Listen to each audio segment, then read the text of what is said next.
శవాలను పూర్తిగా కాలనీయకుండానే అమ్మేసుకుంటారు. శ్మశానంలో వదిలేసి వెళ్లిన మృతదేహాలపై బేరాలు చేస్తారు. పుర్రెకు 1000, ఎముకకు 500 ఇలా ప్రాథమిక ధర మాత్రమే. డిమాండ్ను బట్టి విదేశాలకు 5000 వరకు పలుకుతుంటాయి. ప్రపంచవ్యాప్తంగా విదేశాలకు ఎగుమతవుతున్న అస్థిపంజరాల్లో భారతదేశానికి చెందినవి ఉండటం శోచనీయం. జపాన్లోని టోక్యో నగరంలో సాధారణ చెకింగ్లో భాగంగా ఓ ఇంట్లో అస్థిపంజరాలను కనుగొన్నారు పోలీసులు. షాక్కి గురైన వారు వివరాల కోసం ఇల్లు మొత్తం సోదా చేయగా గార్డెన్లో మరిన్ని ఎముకలు కనిపించాయట. అయితే వాటిని జంతువులవేమోనని అపోహపడగా ప్రాథమిక పరీక్షల అనంతరం అవన్నీ మనుషులకు సంబంధించిన ఎముకలే అని తేలింది. వెంటనే సమాచారం జపాన్లోని హెబ్బా స్కెలిటన్ రీసెర్చ్ ఇన్స్టిట్యూట్కు తెలియజేశారు. రంగంలోకి దిగిన ప్రెసిడెంట్ తనిఖీలు నిర్వహించి నిందితుడిని అరెస్ట్ చేశారు. అస్థిపంజరాలను పలు చోట్ల నుంచి సేకరించడాన్ని భావించి విచారణ మొదలుపెట్టిన వారికి ఊహించిన విషయం బయటికి వచ్చింది. నవంబర్ 2018లో స్కూళ్లకు, లైబ్రరీలకు అస్థిపంజరాలు పంపింది. వీటన్నిటినీ ఓ కంపెనీ పర్యవేక్షకుడు.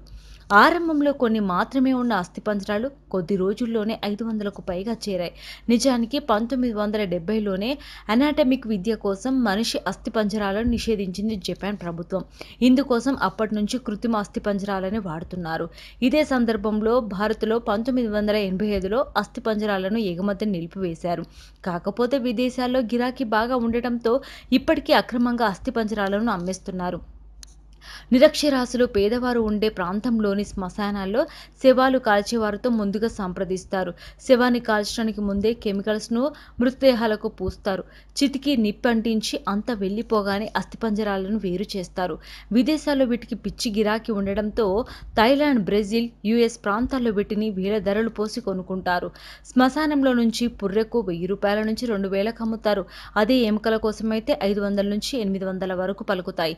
ఆ తర్వాత బ్రోకర్ దానిని 10,000 నుంచి 20,000 మధ్య ధరకు అమ్మేస్తాడు.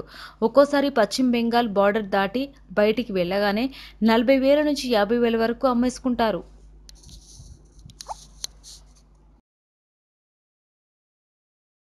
హాయ్ అండి, నేను మీ జబర్దస్త్ ఆటో పంచ్ రాంప్రసాద్. నేను మీ Varalakshmi.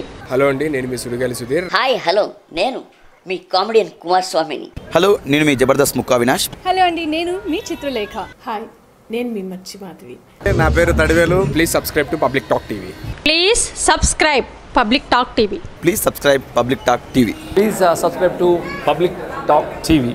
Please subscribe public talk TV. Please subscribe to public talk TV. Please subscribe to public talk TV.